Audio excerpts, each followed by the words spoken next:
Evangelho de Mateus. Mateus no capítulo 20. Trago uma reflexão para a nossa conversa de hoje.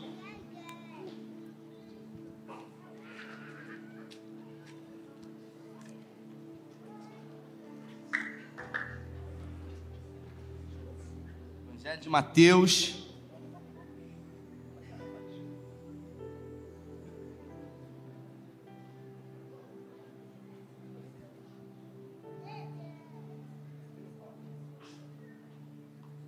Mateus capítulo 20, versículo 1, se você achou, eles vão botar no telão, pode colocar aí, por favor. Se você achou, diga amém. Se você não achou, fala assim, estou procurando. Tem gente procurando aí.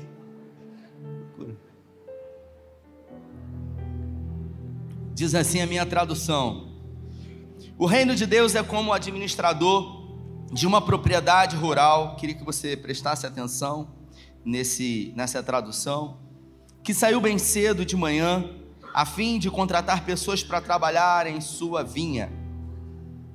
Eles concordaram em receber uma moeda de prata por um dia e foram trabalhar. Mais tarde, por volta de 9 da manhã, o administrador viu alguns desempregados andando pela praça da cidade. Ele lhes propôs que fossem trabalhar em sua vinha a um preço justo, e assim foi. O administrador fez o mesmo por volta do meio-dia, e de novo às 3 da tarde. Às 5 horas ele saiu e ainda encontrou homens desocupados e perguntou a eles: por que vocês estão aí o dia inteiro sem fazer nada? Eles responderam: porque ninguém nos contratou. Então ele os contratou também para trabalhar na vinha. Quando o expediente terminou, o proprietário da vinha instruiu seu capataz: chame os trabalhadores e pague o salário deles. Comece com os que foram contratados por último e prossiga até os primeiros. E os que foram contratados às 5 horas da tarde vieram, e cada um deles recebeu o mesmo valor acertado com os primeiros. Quando os que foram contratados primeiro viram, imaginaram que iriam ganhar mais, contudo receberam o mesmo valor. Revoltados, reclamaram com o administrador: o último grupo trabalhou apenas 1 hora, e você pagou a eles o mesmo que a nós, que trabalhamos como escravos o dia inteiro debaixo do sol escaldante. Ele respondeu ao que falava em nome de todos: amigo, não fui injusto. Nós concordamos com esse valor, não concordamos? Então pegue o seu dinheiro e vá embora. Decidi dar ao último grupo o mesmo que daria a você. Será que não posso fazer o que eu quero com o meu dinheiro? Você vai se mostrar mesquinho por eu ter sido generoso?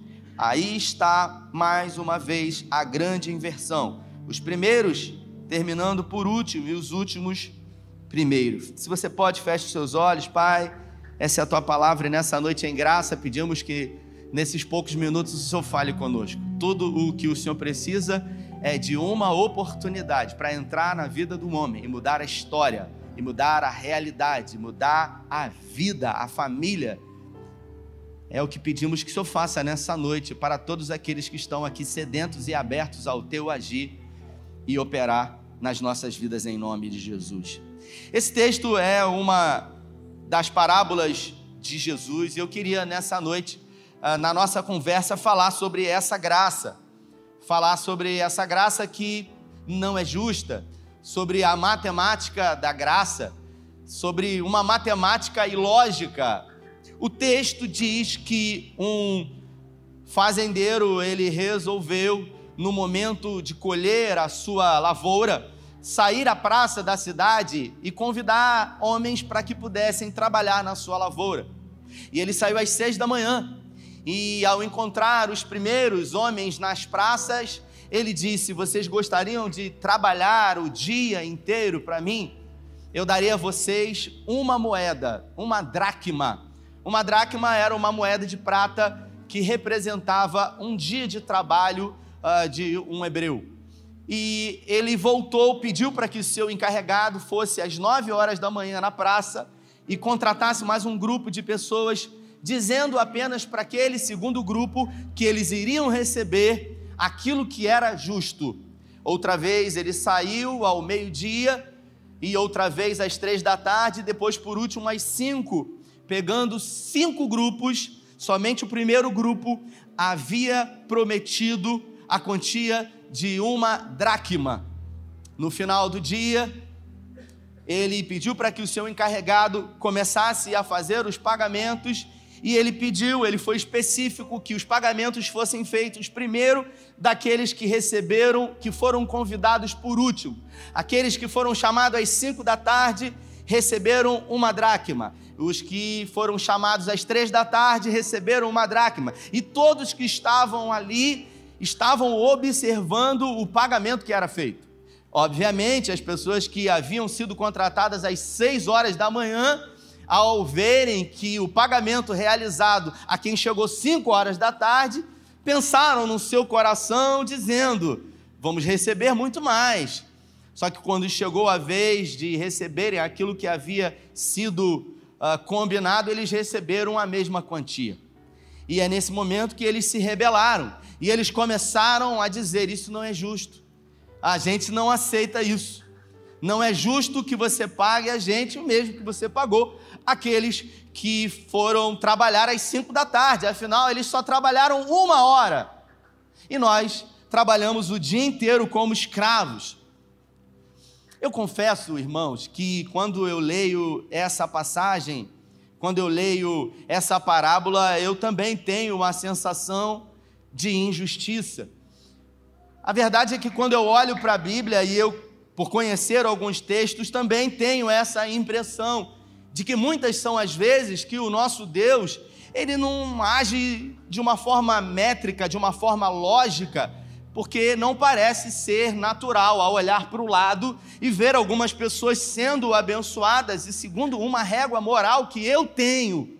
Às vezes a gente não fala, mas a gente pensa.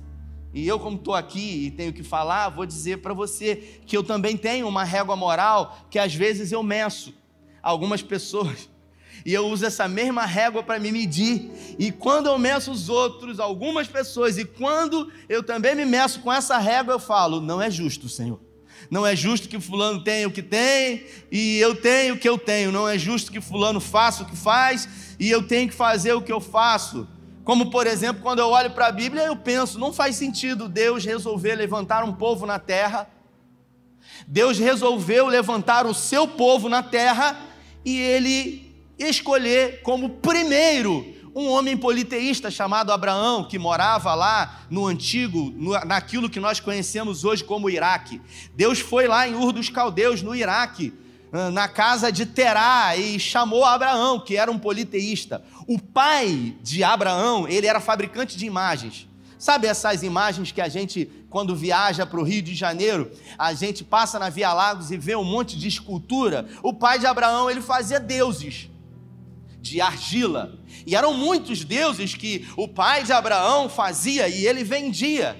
Afinal, naquela época não se havia registro de ofício, de cartório, então todas as vezes que uma propriedade era comprada ou vendida, o que selava, o que testificava a venda e compra de uma propriedade era representada através de uma imagem de escultura. Então era um Deus que era comprado e era colocado ali, e isso representava um selo, uma espécie de alguma coisa que pudesse garantir. O pai de Abraão, Terá, fazia muitas imagens. Flávio Joséfo, na história dos Hebreus, um historiador que viveu alguns anos depois de Jesus, pesquisou, ele conta uma história que não está na Bíblia, mas está na história dos Hebreus, que um dia o pai de Abraão resolveu viajar, Terá, e deixou Abraão tomando conta do comércio da família. E Abraão, ele resolveu pegar uma marreta e destruir todas as imagens que tinham na sua casa. E no final ele só deixou uma estátua grande inteira, e ele pegou aquela marreta e colocou nas mãos daquela estátua. E quando Terá chegou, Terá ficou furioso, seu pai, dizendo: o que você fez, Abraão? Você destruiu, você acabou com tudo, olha o prejuízo que você produziu para a nossa casa. E Abraão disse: eu não fiz nada. Se alguém aqui fez alguma coisa, foi aquele Deus. E o seu pai disse para ele: esse Deus não tem poder de fazer absolutamente nada. Abraão então respondeu para ele: se ele não tem poder, para que servimos ou nos dirigimos a ele como um Deus? A gente acaba percebendo que Deus, ele não segue uma lógica. Ele levantou Abraão e fez desse homem o patriarca, chamou esse homem como o pai da fé. Ele levantou Jacó, um trapaceiro, um enganador, ao invés de levantar Esaú, o seu irmão, que era um trabalhador, que era um caçador. Ele levantou e legitimou para estar de frente da nação de Israel um homem que não sabia a diferença entre agradar a Deus e agradar a si mesmo, um homem chamado Sansão, um homem que flertava frequentemente com o pecado, um homem que se envaidecia. Deus levantou como o melhor rei da nação de Israel, como alguém que fez menção, segundo o coração de Deus, um menino franzino, um menino que era, algumas correntes teológicas dizem, um filho bastardo, alguém que havia sido rejeitado pelo seu pai, alguém que a gente não vê a expressão da sua mãe na Bíblia, e com isso a gente acaba percebendo a ilógica do que Deus faz. Existe uma teoria dos sociólogos de uma lente de aumento, que eles dizem que nós nos tornamos a pessoa mais importante da nossa convivência, ou seja, a gente acaba se tornando a imagem daquilo que o pai, ou que a mãe, ou que um irmão, ou que alguém que representa muito para a gente deseja. E às vezes isso de uma forma inconsciente. Quantas são as vezes que nós nos parecemos muito com alguém da família, e isso para nós é motivo de revolta, é igualzinho uma mãe, mas odeia esse adjetivo, essa colocação, é igualzinho ao pai, os comportamentos, a personalidade. A gente acaba observando que desde muito pequeno a gente já cresce sendo colocado num mundo competitivo, num mundo de competições e num mundo de comparações. A gente ouve muitas falas que dizem: Deus abençoa aquele que cedo madruga, né? Como é que é o ditado? Deus ajuda a quem cedo madruga, sem sacrifício não há ganho. Isso está nas academias aí, e a gente acaba aprendendo a todo momento que existe uma meritocracia, que existe uma lógica de merecimento humano. A gente tem que fazer por merecer, e quando a gente faz, a gente merece e a gente recebe, e a gente leva isso para a nossa vida, para a vida dos nossos filhos. Se você se comportar, quantas vezes eu falo isso com o Tito, você vai ganhar Kinder Ovo, se você fizer isso. Então eu vou condicionando a ele uma lógica de que ele faz aquilo que é certo, e com isso ele recebe aquilo que ele deseja. Só que se a gente levar isso para a nossa relação com Deus, isso não faz o menor sentido, porque o nosso Deus, André, ele não contabiliza débitos e créditos. E muitas são as vezes que nós, dentro da relação com o nosso Deus, achamos que Ele contabiliza. A gente faz uma coisa de errado e a gente tenta fazer algumas coisas certas, e a gente tenta, com a nossa régua moral ou com a nossa balança moral, equilibrar. Eu dei uma vacilada aqui, então eu vou dar uma compensada aqui, eu vou fazer isso. E aí a minha consciência, ela se sente um pouco melhor, eu me sinto um pouco menos pesado ou culpado, e com isso eu vou equilibrando essa balança moral dentro de uma lógica de débito e crédito, que eu me relaciono com Deus. Por quê? Porque na vida, em tudo é assim. Na minha relação com a minha esposa, na minha relação com meu filho, na minha relação com o meu chefe, na minha relação com as pessoas. Se eu faço, eu mereço, eu recebo. Se eu não faço, eu não recebo. Só que quando a gente se relaciona com Deus, isso não faz o menor sentido, isso não faz a menor diferença, porque se você observar, Jesus resolveu trazer essa parábola por um motivo específico. E o motivo foi que antes dessa parábola ser dita por Jesus, os discípulos perguntaram para ele quem seria o maior no reino dos céus. E Pedro também se dirigiu para ele, pouco antes dessa parábola, e fez uma pergunta para ele, dizendo para ele: mestre, quantas vezes eu tenho que perdoar o meu irmão? 7 vezes? Jesus olhou para ele. Tem uma linha judaica que diz que você deveria perdoar 3 vezes o seu irmão. Pedro resolveu aumentar o número. Alguns dizem que 7 é conta de mentiroso. Ele falou: 7 vezes eu tenho que perdoar o meu irmão. E Jesus diz para ele: eu digo que não 7, mas 70 vezes 7.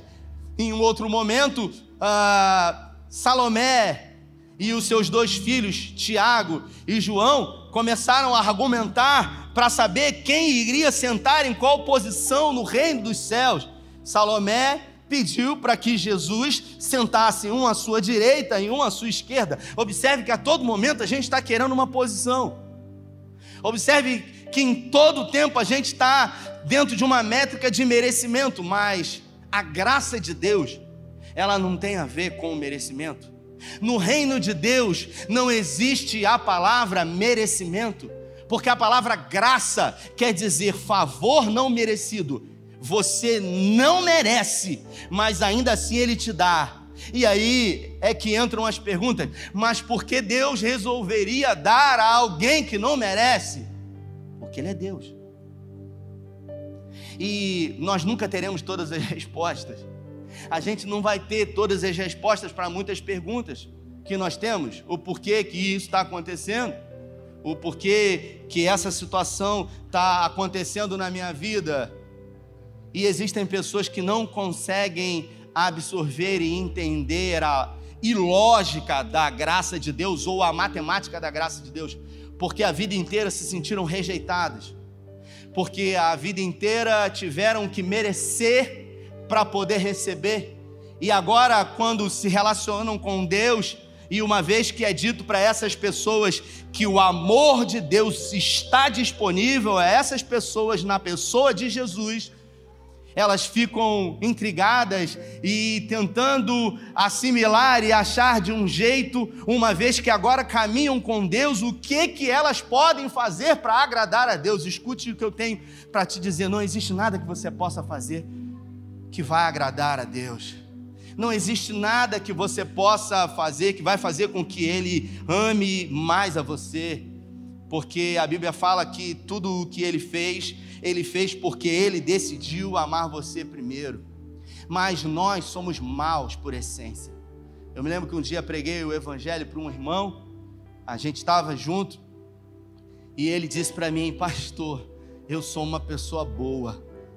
Sou uma pessoa boa, pastor. Eu não tenho vício, não fumo, não bebo, não bato na minha mulher, não falo palavrão. Eu sou uma pessoa boa, eu ajudo. Ele chegou a dizer para mim assim: se eu vejo uma senhorinha na rua, eu até ajudo ela a atravessar a rua. E eu falei para ele: Caleb, a Bíblia fala, meu irmão, que você e eu somos maus. Nós somos maus. Irmãos, a gente comprou essa semana, eu até falei com o Julico, acho que está em algum lugar aqui, a gente comprou essa semana uma nova tiragem de devocionais para 2023. Todas as pessoas que estiverem aqui no culto da virada vão ganhar um exemplar de 2023 de pão diário. E a gente sempre tem um hábito de fazer isso. A gente vai fazer um kit de presente para todas as pessoas que vierem aqui. E se tiverem 1000 pessoas aqui no dia 31, Max, sabe o que acontece? A gente vai falar o seguinte: olha, tem 1000 kits lá atrás. A gente contou e tem 1000 pessoas aqui. Quando a gente falar, você pode ir lá pegar o seu kit, sabe o que vai acontecer, Mônica? Um empurra, vai ter gente que quer ir na frente. Tem gente que quer ir primeiro. Vai ter gente que vai pedir para a irmã que não veio. Vai ter gente que quer levar para o filho. Mas a gente diz que só tem um para quem está aqui. Mas tem gente que vai levar 2. E o outro? Porque se tem um para cada um, e se eu levar 2, vai ter gente que vai ficar... E o outro? Dane-se. Primeiro, meu.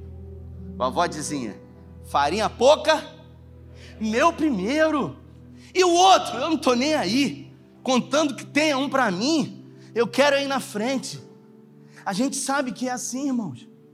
Observe, Jesus quando fala sobre essa parábola, ele está contando uma parábola que ele chamou, né, as pessoas para trabalharem, e ele disse: eu vou pagar 1 denário para vocês, uma moeda, 6 horas da manhã. Ele combinou, repita comigo, Jesus combinou.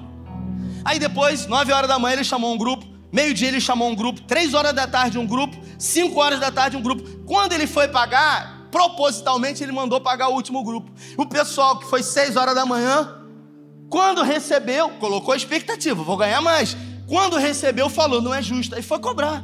Aí ele falou: rapaz, eu combinei o que com você? Não interessa o que você combinou, o que interessa é o que você fez.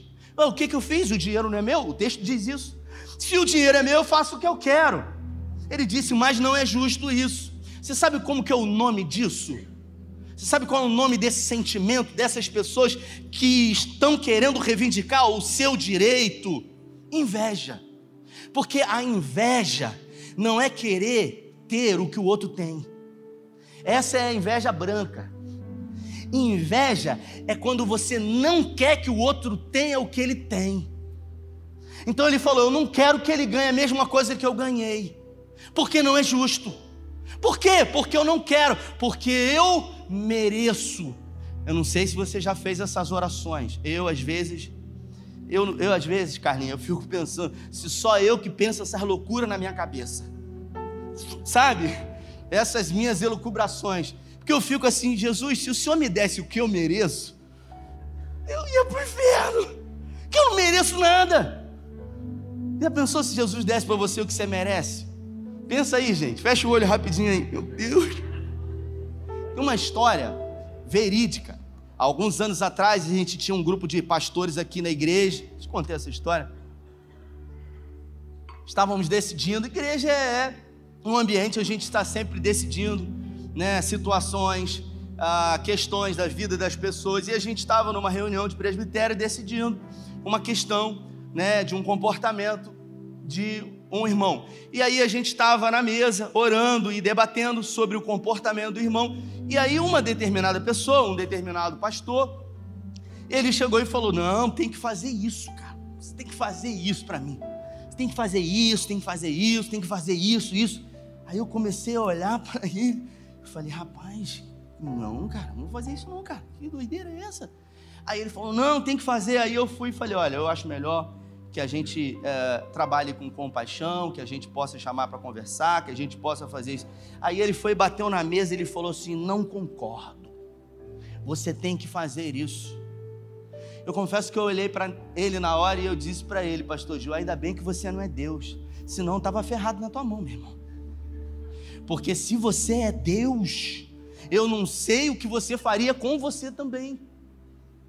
Às vezes a gente, sem perceber, nos tornamos egoístas. E tudo o que Jesus quis ao trazer essa palavra, irmãos, foi falar sobre a graça, que não é lógica, que não segue uma métrica, que não é matemática, porque Pedro era um matemático. Se você observar no Evangelho de Marcos, quando eles fizeram a pesca maravilhosa, e o texto diz que eles pegaram 153 grandes peixes. Quem aqui já pescou? Eu gosto de pescar, levanta a mão. Levanta a mão. Eu saí para pescar com os irmãos um tempo atrás, não sei se é verdade, todo pescador é mentiroso, mas conta-se essa história. Saí para pescar com os irmãos, a gente pegou muito peixe, a gente não chegou nem perto de 153 peixes, mas pastor Gil, o senhor gosta de pescar? Qual foi a vez que o senhor pegou uma grande quantidade de peixe e resolveu contar quantos peixes tinha ali? Pedro resolveu, as tilápias tudo pulando, e Pedro, vamos contar, eu quero contar. E no final, 53, tem 153 grandes. Quem que conta? Pedro. Pedro é esse matemático que quer fazer conta. É o cara que pergunta na hora da oferta do dízimo, se o dízimo tem que ser do bruto ou do líquido. Irmãos, uma pessoa que faz esse tipo de pergunta, ela não está preocupada em agradar a Deus, ela quer dar o mínimo. É o mínimo para ficar livre. Aí eu falo: não precisa dar nada, porque a matemática não é essa.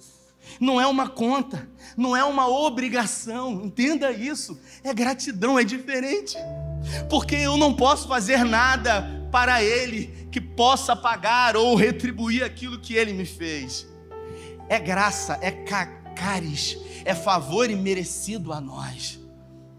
E o interessante dessa parábola é que ela traz para nós a realidade daquilo que o reino de Deus nos permite, um acesso direto ao Pai. Porque se no mundo paralelo, se nesse mundo competitivo, comercial, a gente tem que a todo momento se comparar ao outro e ser melhor e merecer, no reino de Deus todos são bem-vindos. No reino de Deus todos são filhos.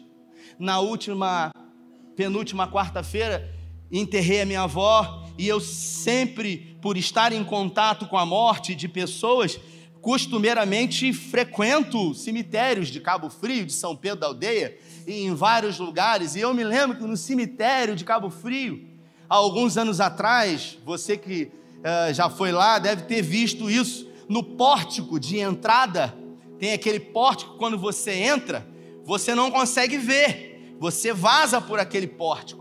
Mas quando você saía no cemitério de Cabo Frio, você lia uma frase que estava escrito no pórtico, na parte de cima.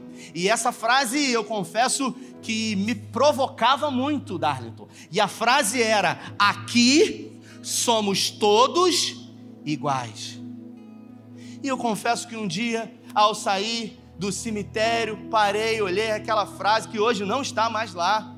E eu olhei para trás e observei que algumas pessoas, elas se encontram com os seus caixões dentro de um mármore Carrara, enquanto que algumas pessoas estão no chão, arenoso, outros em lápis de mármore, outros se encontram em gavetas de concreto. E a gente chega à conclusão de que até mesmo no cemitério, onde dizem que todos são iguais, não são. Mas no reino de Deus, todos são iguais, todos são filhos, todos são benditos. Mesmo num lugar como esse, que é chamado lugar da casa de Deus, chamado casa de Deus, chamado Betel, nós temos injustiça, nós temos vaidade, nós temos as pessoas que têm inveja uma das outras. Em Lucas, no capítulo 15, Jesus conta uma outra parábola, dizendo que um pai tinha 2 filhos. E o mais novo disse para o seu pai: pai, dá a minha parte que me cabe por herança, eu quero ir embora. E o pai prontamente deu a parte do seu filho, que foi embora, e para um outro país, e gastou tudo dissolutamente. E depois de perder tudo, absolutamente tudo que tinha, resolveu, para matar a sua fome, trabalhar numa espécie de fazenda onde ele tinha por obrigação dar comida aos porcos. E um judeu não come carne de porco, um judeu não toca no porco, porque o porco é considerado um animal impuro para o judeu. Aquele menino, ele estava numa função repugnante para um judeu. E o texto diz que ele desejou comer o que os porcos comiam, até que ele caiu em si. A melhor queda que o homem pode ter na sua vida é quando ele cai em si. É quando ele se dá conta de quem ele é, que ele é filho, que não importa o que ele faça, não importa onde ele tenha ido, nada e nem ninguém poderá nos separar do amor de Deus que está em Cristo Jesus.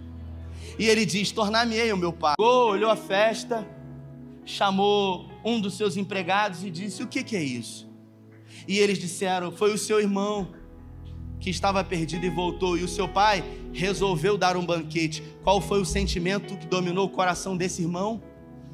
Inveja, por não querer que o irmão recebesse aquilo que estava recebendo.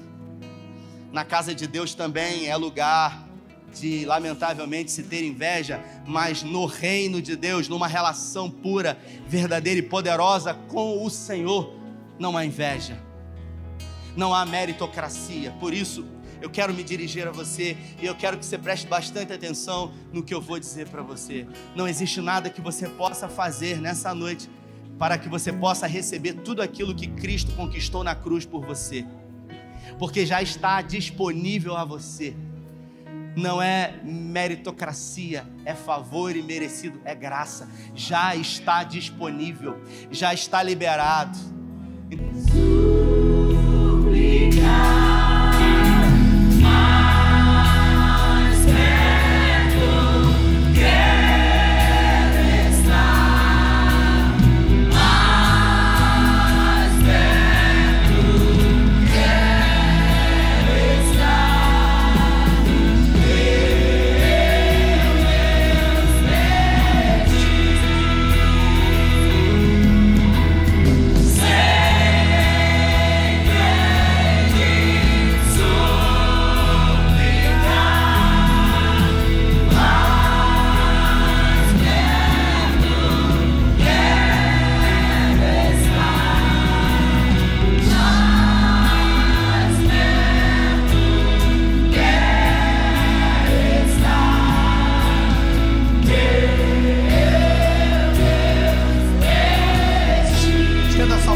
Mas eu queria dizer para você que existe lugar nesse reino para que você possa servir.